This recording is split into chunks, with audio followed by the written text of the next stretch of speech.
What's going on, everybody? Welcome to the channel. It's your boy NAKAT. Today I'm here to talk about not only the state of Smash, but are Kazuya and Steve killing the game. There's a lot of discourse going around in the Smash community at the moment that are basically pretty much saying that these characters are fucking the game up. You got Steve right there, you got Kazuya right here. And the most notable thing that usually happens when this conversation is brought up is basically comparing these two characters to past top tiers in the Smash series, most notably Bayonetta from Smash 4. Don't really see people compare them too much to Brawl Meta Knight, which I think is impossible given the fact that Brawl Meta Knight is an entire monster in a class of his own compared to the other top tiers that notably killed the games that they were in.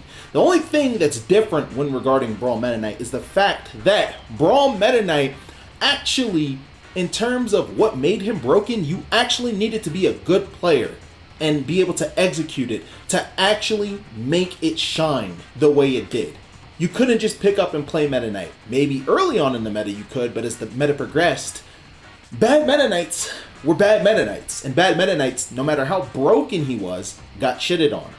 So, if we take this to Smash 4 Bayonetta, right? A character that killed the game pretty much by herself. And you have Cloud, I'm not going to leave him out, who killed the doubles format by himself, in my honest opinion.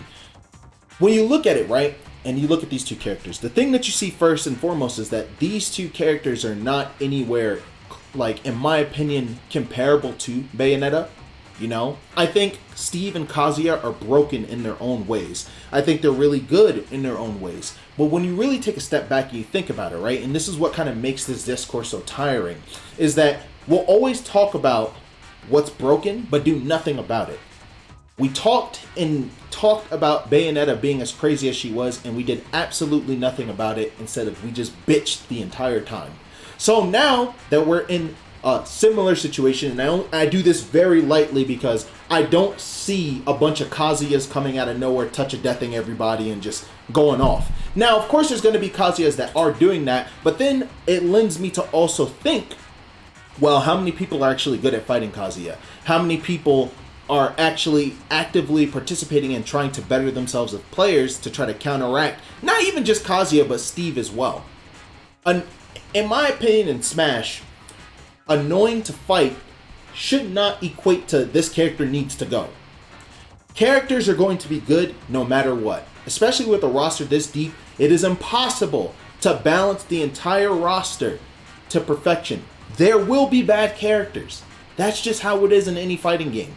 Bad characters are going to exist. This isn't me defending Kazuya and Steve, by the way, because I think the counterplay that is necessary to combat these characters is 1, unfun, 2, not always practical, and 3, I just don't think they should be able to do the things they do, especially with the ease that it takes to do them as well.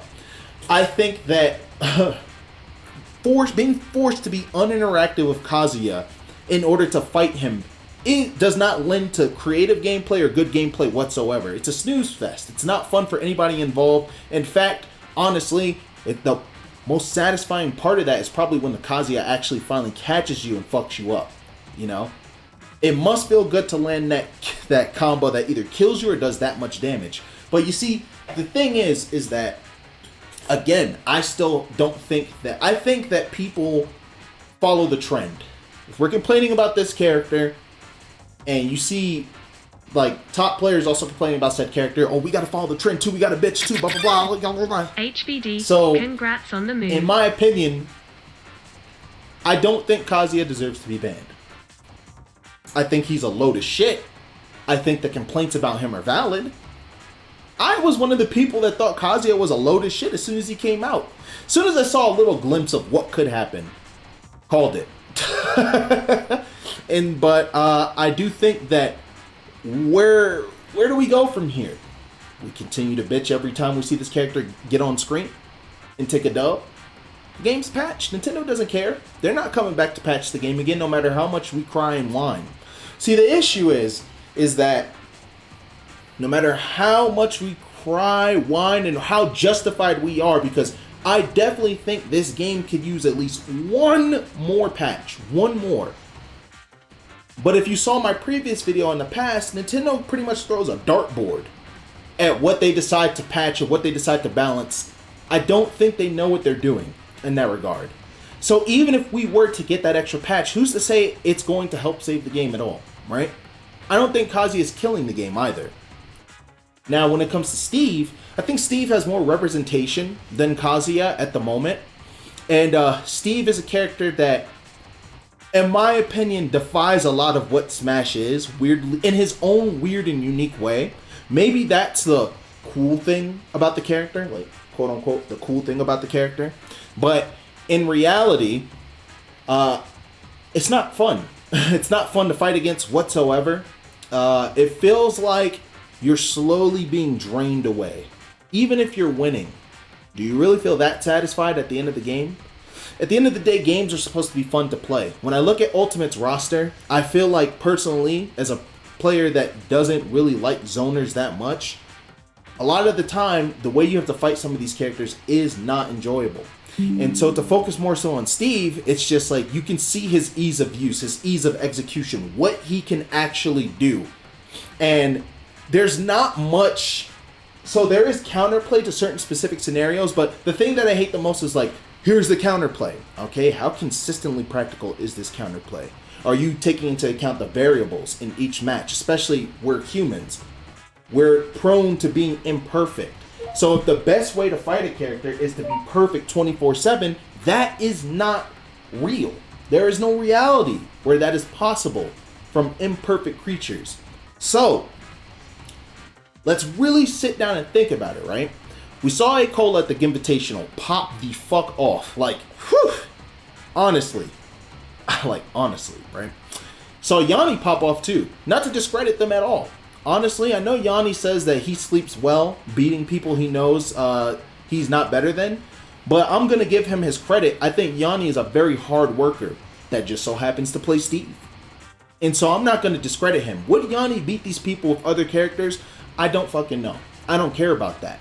It's the same narrative that used to happen in Brawl when people would get tight at ADHD for beating people with Diddy, and they would just say, well, he wouldn't beat anybody else with any other characters. Like, no shit, Sherlock, he mains Diddy Kong.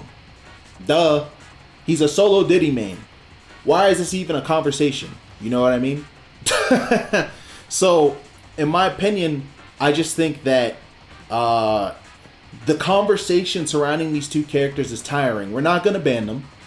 No, we're not going to ban them. Nobody's going to ban them. We're just going to keep repeating the same loop of the same boring-ass conversation no matter what happens. These characters are still going to be playing the tournament. They're still going to be good.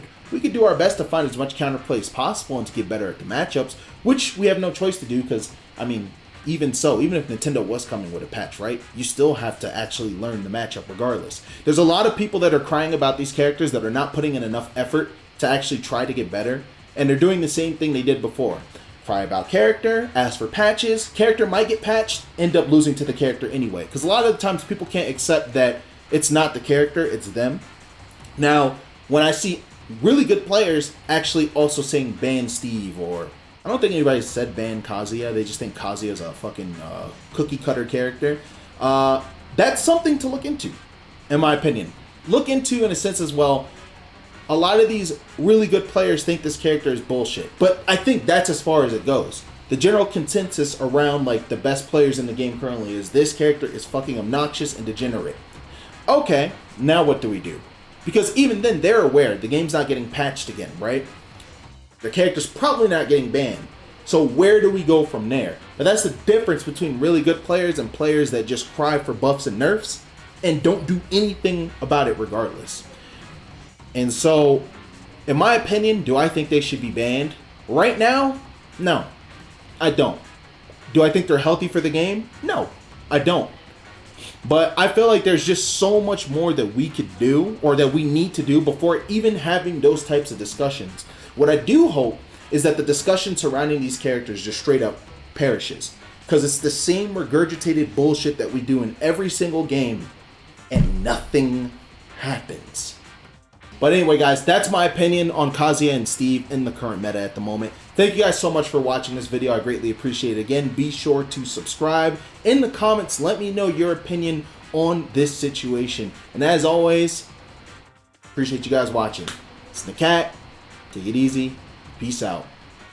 Deuces.